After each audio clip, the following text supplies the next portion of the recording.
Ladies and gentlemen, hey, hi, how you doing? Welcome back to the channel. Thank you so much for stopping by. We've of course been talking a ton about MW2 over the past couple of weeks, thanks to all the leaks that have surfaced via Warzone Mobile somehow. But today, we're sort of, shifting gears to focus more on Warzone 2. Personally, what I am extremely excited about to see this new iteration of Warzone and see all the changes they've made.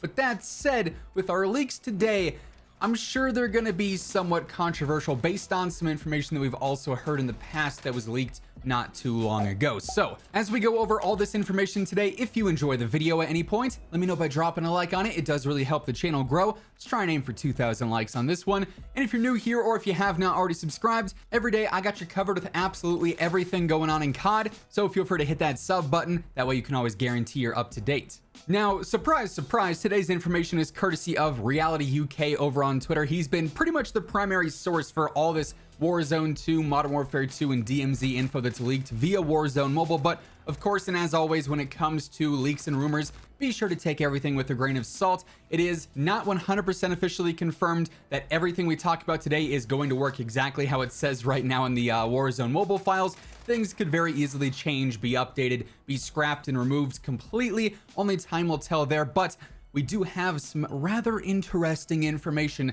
if I do say so myself. So you might recall that some time ago we talked about the new concept of strongholds in Warzone 2. This was leaked via, I believe it was Nero Cinema not too long ago, when he was sent some information via somebody who had apparently play tested the game.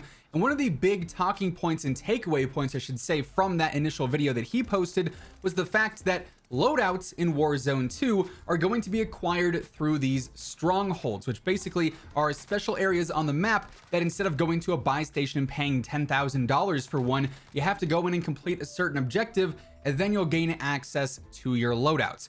Now, at the time, that did not necessarily come across as the greatest news. Players were not super thrilled about that. I mean, delaying the loadouts by 5 minutes in game when Caldera first dropped was met with a lot of very angry gamers.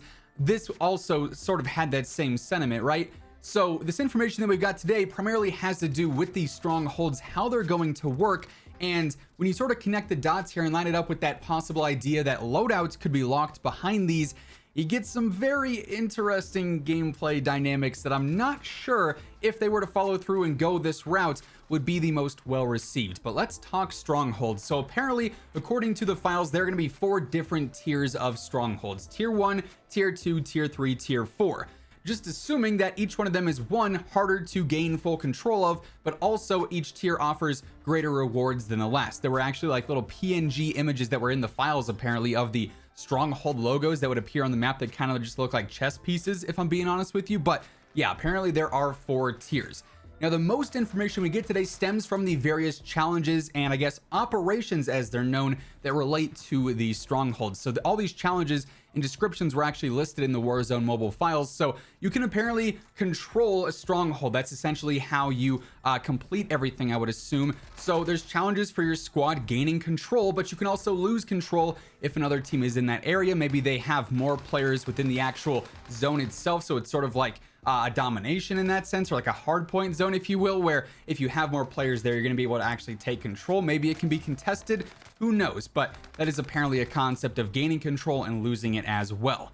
Now, in order to actually quote unquote conquer these strongholds or complete them, you need to do different operations, as they're known, which essentially just sound like different contracts that we have in game right now with bounties, scavengers, etc. So there are different challenges to activate an operation and complete an operation, and we know of 3 different operations according to the files. The first one needs you to defeat the boss. So that one in and of itself is kind of interesting. Is there going to be some sort of super health, super soldier that is patrolling these areas? And AI, we know AI is going to be in the game to some capacity. So is that going to be a thing? Because we've also heard references to defeating bosses in some of the DMZ files as well. So that in and of itself poses some very different gameplay from what we obviously know now in Warzone, where there is no boss. There's some AI like on Fortune's Keep when they come out of the helicopters, but they're bots and they're very easy to take down. So that could be pretty interesting.